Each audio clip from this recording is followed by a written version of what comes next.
أسرار صادمة في حياة مايكل جاكسون. بريمو فيلم مايكل الجديد. شركة يونيفرسال طرحت فيديو تشوق جديد لفيلم السيرة الذاتية المنتظرة مايكل، اللي بيروي قصة حياة مايكل جاكسون ملك البوب وأسطورة الموسيقى في العالم.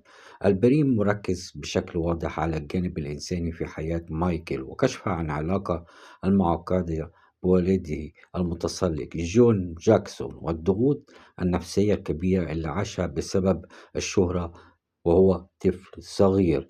دور مايكل جاكسون بيقدمه جعفر جاكسون ابن شقيقه، اللي بيظهر رحلة مايكل من طفولة وهو موهوب في فرقة جاكسون 5 لحد ما يبقى أيقونة الموسيقى العالمية.